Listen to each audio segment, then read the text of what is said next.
अपने घर की छत पर ही एक मिनी गार्डन बनाया हुआ है।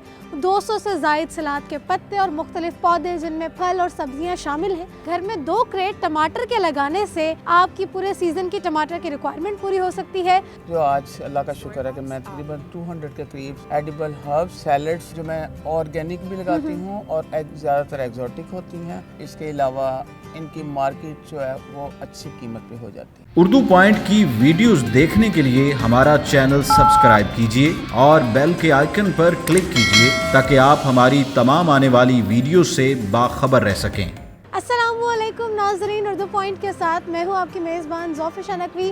आज की इस वीडियो में मैं आपकी मुलाकात कराने जा रही हूँ लाहौर के रहायशी शहनाज अख्तर से, जिन्होंने अपने घर की छत पर ही एक मिनी गार्डन बनाया हुआ है।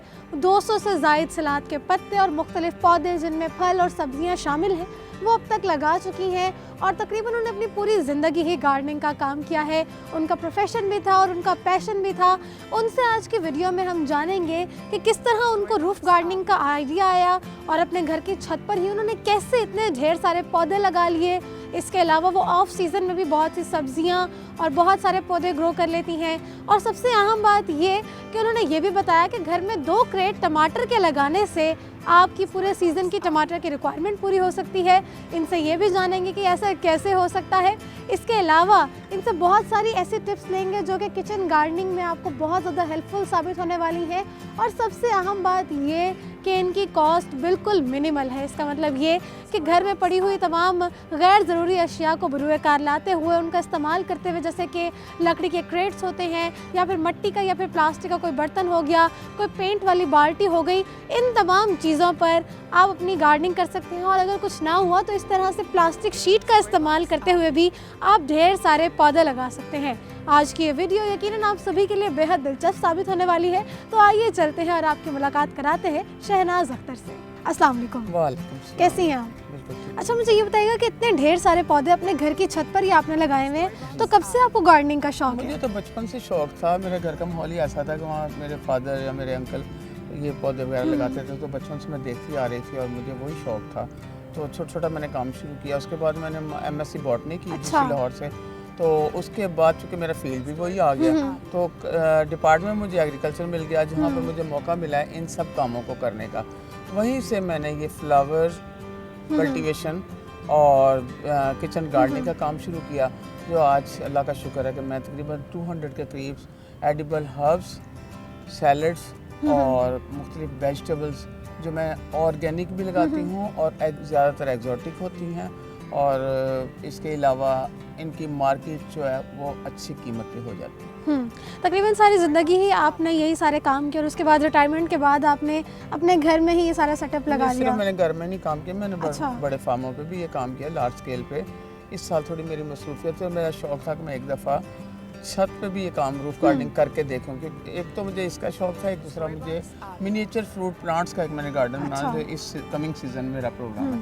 तो चलें इंशाल्लाह हम वो भी ज़रूर देखेंगे। तो आपका जो ये रूफ गार्डन है, इसमें आपने कितनी इकसाम की चीज़ें लगा रखी है और कौन कौन से आपने पौधे लगाए हैं? तो मेरे पास 12-15 किस्में हैं, 12-13 तकरीबन होगी। लेकिन इसके नेक्स्ट सीज़न है, अभी तो थोड़ी सी मुझे अपनी मसरूफियत की वजह से मैंने कम लगाई हैं। मैं तकरीबन नियर अबाउट 200 टाइप्स लगाती हूँ, लेकिन जो कमिंग सीज़न है उसमें मैं इंशाल्लाह ताला इसकी तादाद बढ़ाऊँ।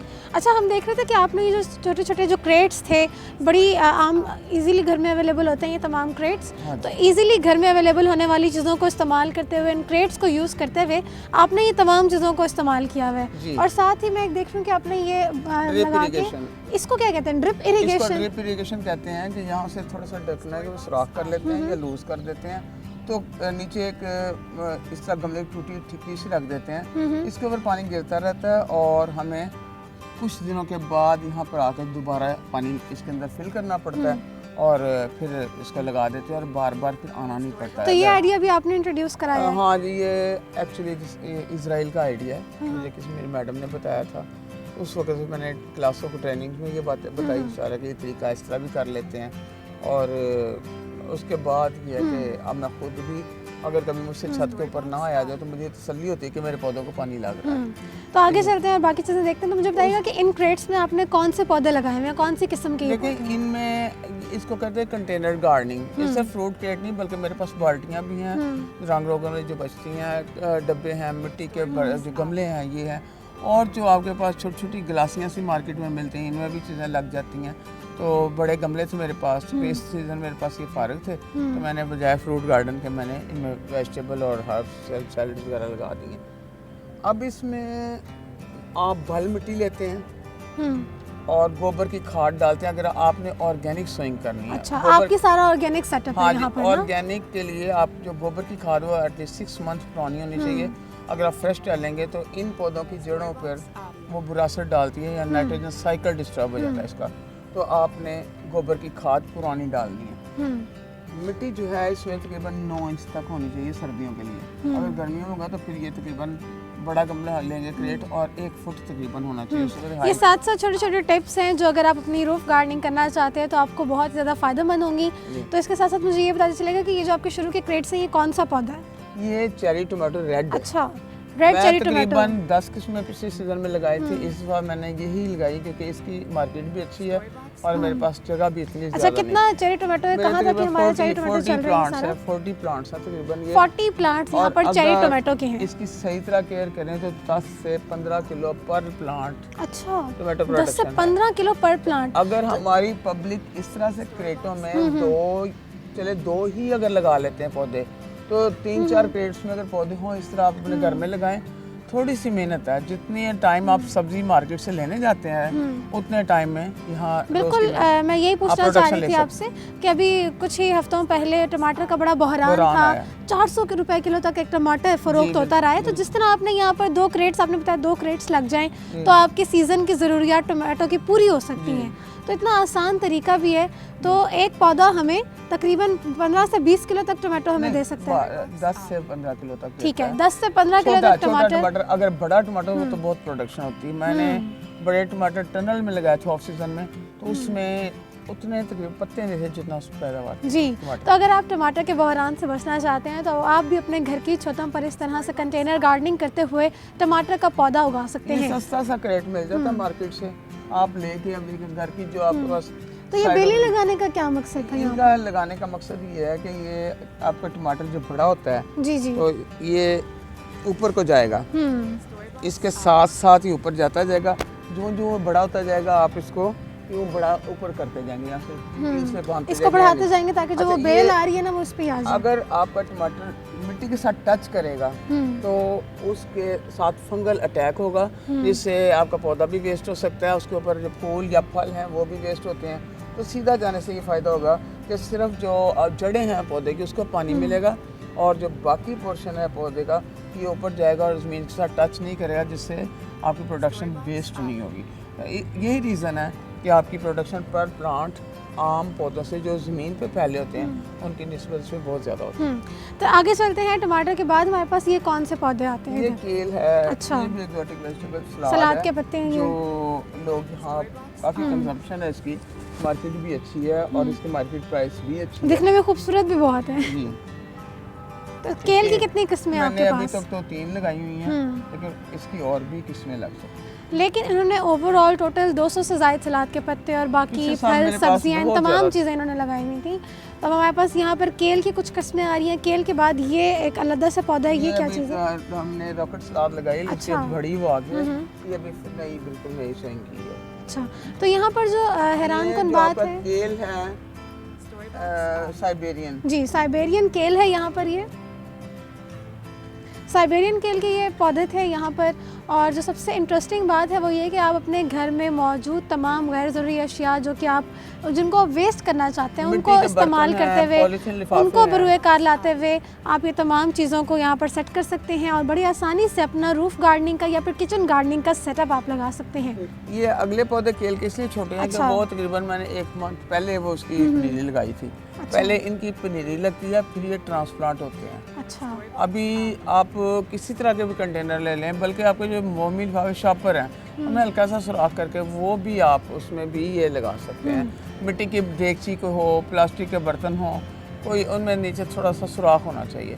अच्छा, ये इसकी न्यूट्रिशनल वैल्यू को तो नहीं इफेक्ट करता कि इनको जगह कम मिल रही होती है या मिट्टी कम होती है? इस तरह का ऐसी बात नहीं, ख्याल रखती हूँ। अब देखें ना, अगर यहाँ मैं 10 पौधे लगा दूँ, 8 लगा दूँ, तो लाजमी बात है कि उसके न्यूट्रिशनल इफेक्ट होगा। तो जितना आप देखते हैं जितनी मिट्टी है उसमें इतने ही पौधे लगने इतने हो चाहिए। सकते हैं। ठीक है। अच्छा, ये यहाँ पर जो हमें बड़े कंटेनर्स नजर आ रहे हैं, ये क्या चीज़ें हैं? ये गमले हैं। मैंने आपको अभी बताया था कि मैंने इस पे रूट गार्डनिंग करनी फ्रूट प्लांट्स के लिए, लेकिन फिलहाल ये फारग थे तो मैंने कहा इनको अभी यूज़ कर लेते हैं। उसके बाद इसको हम, ये सेज, ये भी सलाद हर्ब की एक किस्म है, ये खाने में इस्तेमाल होती है। अच्छा, मार्केटेबल भी है।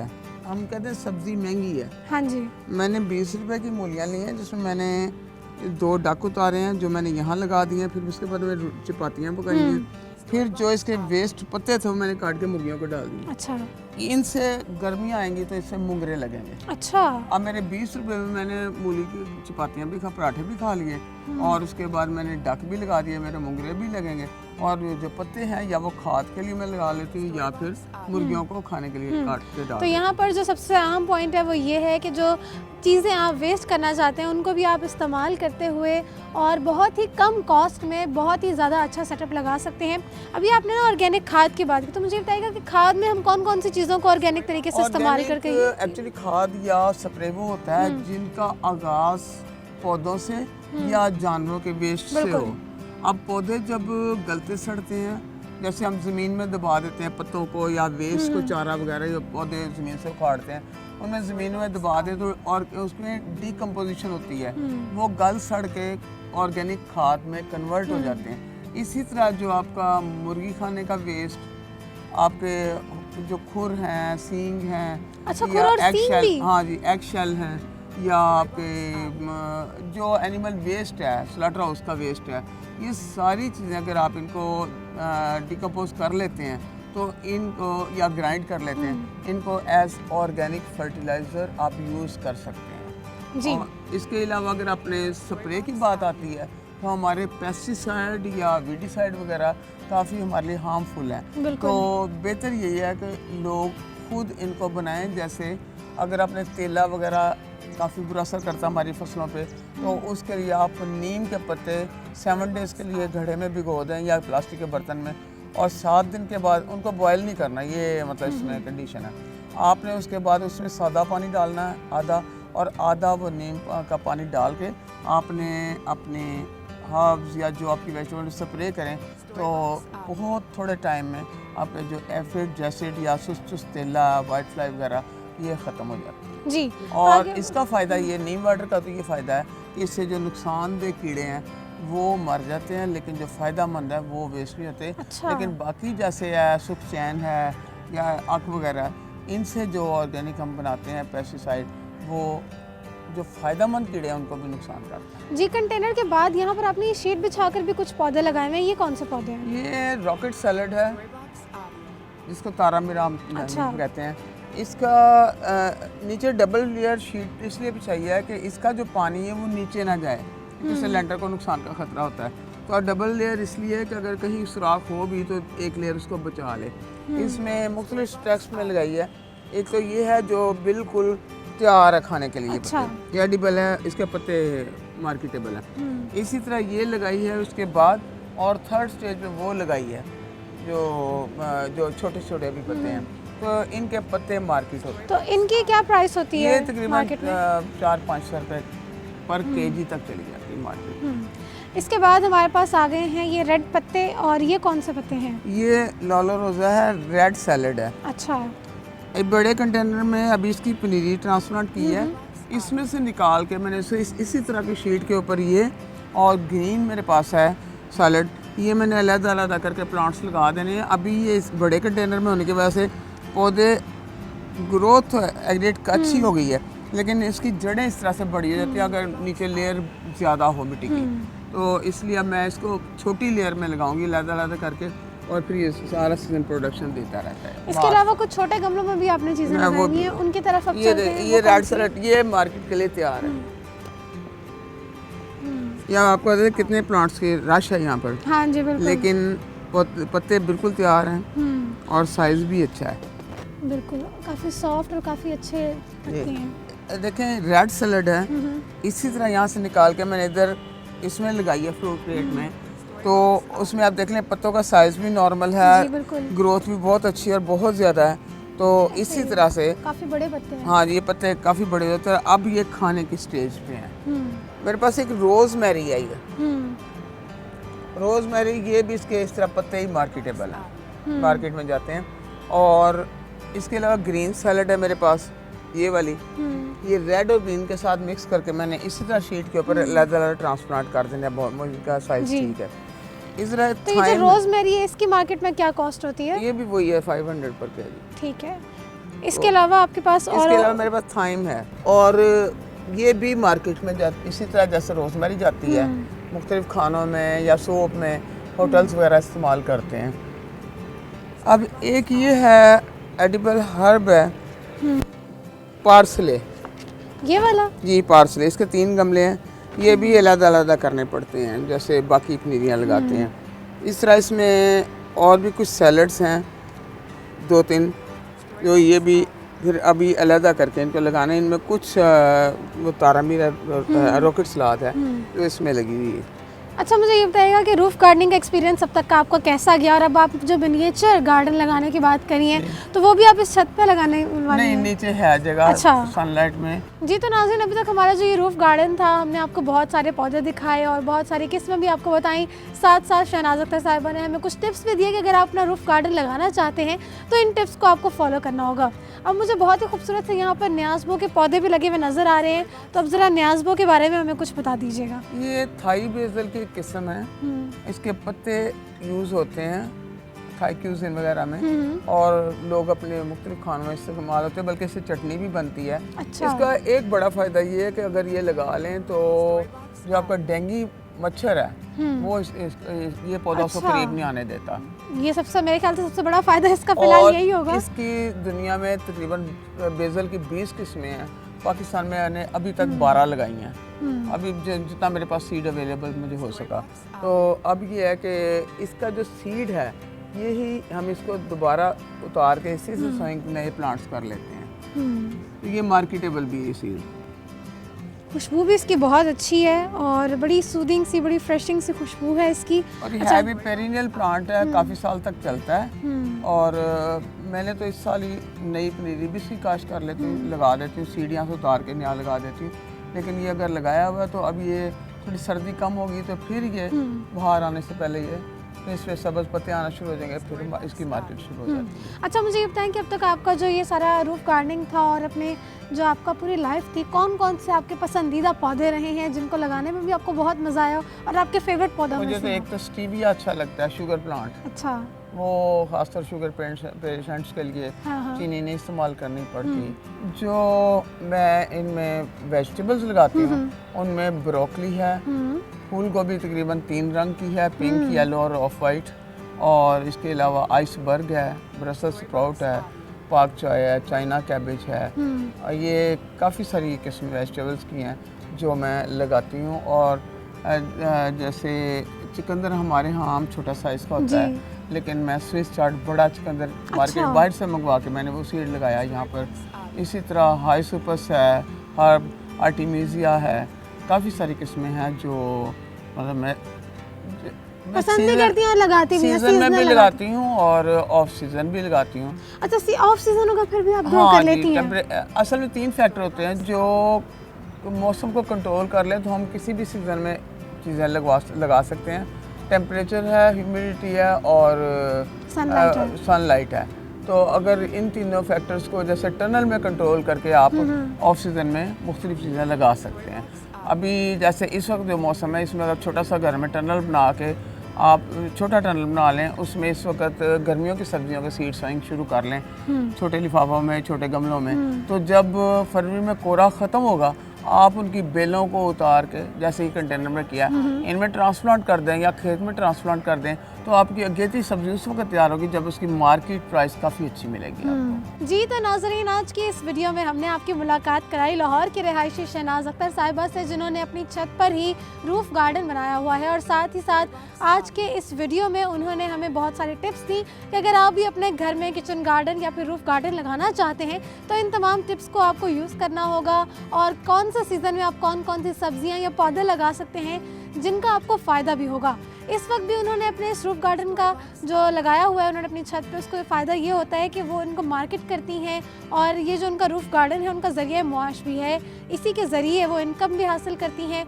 और जैसा कि उन्होंने बताया कि कॉस्ट बहुत कम आती है, बस आपको थोड़ा सा ख्याल रखना पड़ता है।